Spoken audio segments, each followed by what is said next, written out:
Hey guys, Sir here, and today I have something unique to share. This is a tempered glass mousepad, but because glass is a very low friction surface that might be a little too fast for some people, this one's also been given a ceramic coating to give it more control. I've been testing it for the last couple weeks, and what I can say is that it won't be for everyone as it does have some quirks and trade-offs, but for the right person, it has massive potential. This is the Cerapad Kin.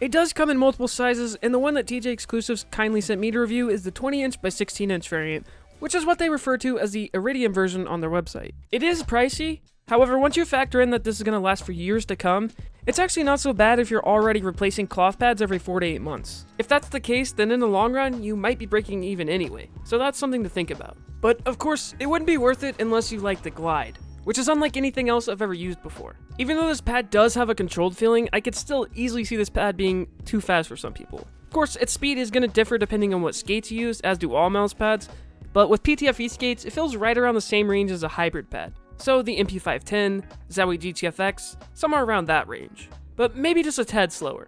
But what sets this mousepad apart from those is the smoothness and consistency of the surface. Because the surface is so smooth, it almost behaves like a faster pad.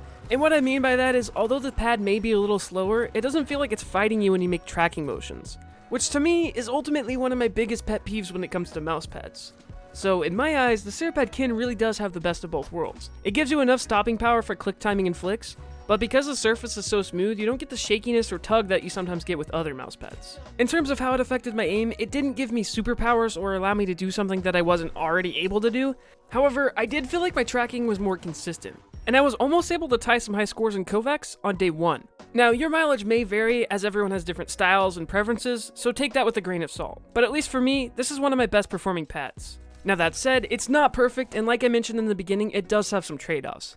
But before I get into that, let me backtrack a little. Something to know about this pad is it does have a pretty long break-in period. In fact, if I move my mouse over to the corners of the pad that I hardly ever use, it's still not fully broken in yet in those areas. I will admit that initially I wasn't all that impressed with the glide. For the first couple hours and days, it was nice for tracking, but only if I was tracking a target making a long strafe that was only moving in one direction. Because as soon as I had to make rapid changes in direction with my mouse, it kind of felt like the pad was stopping me dead in my tracks. I don't want to say sticky because I don't think that's the right word, but for a lack of a better word, it was sticky. I felt like I had to fight the pad to get the mouse to move the way I wanted to, but thankfully after a couple days of using it, this did go away. So just know that the ceramic coating does need to break in before you can really judge the pad. Now, moving back to those trade-offs that I was talking about earlier, because this is a hard pad, you will need to clean it a lot. If you don't, you can definitely feel the dust and oils and grime that build up over time. And if you ever get a small speck of something hard under your mouse skates, you'll feel that immediately. One nice thing about it being a hard pad, however, is that it won't take an entire day to dry it before you can use it again, so that's nice at least. Cleaning it's actually quite simple. All you have to do is wipe it down with a microfiber cloth from time to time, and occasionally use some dish soap water. By the way, if you are enjoying these mousepad reviews, make sure to hit that like button so I know to keep doing them. One downside of using this pad is that I found myself needing to stretch my hands and wrist a lot more often, because there's obviously no cushion, and I would feel more discomfort and pain than usual if I didn't. This may differ from person to person, but I felt like it was still important to include. However, this kind of applies to all hard pads, so just know what you're getting yourself into when you try one. But the trade-off here is that without any cushion, you remove some of the inconsistency of the glide, because there's no give when pressing down on the surface. Moving on, let's talk about build quality. This thing does have some heft to it, so I haven't had it slide on my desk without me purposely moving it. It also comes with these little circular grippy feet on the bottom of the pad, which seem to really help as well. I think it would be nice if they included an extra set of these feet, which is not something I'd ever think I'd say about a mouse pad, but yet here we are. With the particular unit that I got, it sadly didn't lay flat on either my desk or my table. Because of this, I had to get creative and prop up one of the corners. But I think having an extra set of feet could do the trick if this problem is widespread enough. All you would have to do is double up the feet on one of the corners that sits low. Although, maybe that's not such a good idea because I'm not sure how it's stuck on, it might be glued. Just a thought. As far as the edges are concerned, they're nice and rounded off, and same with the corners, but to a lesser extent. Although one corner of mine is quite a bit sharper than the others, it seems like a tiny piece may have been chipped off at some point. But it's nothing too major, and this is really just me nitpicking at this point. Overall, the build quality is solid, and it certainly feels like a premium product. There's not much else to mention, although there are a couple things that might be a deal breaker for some of you.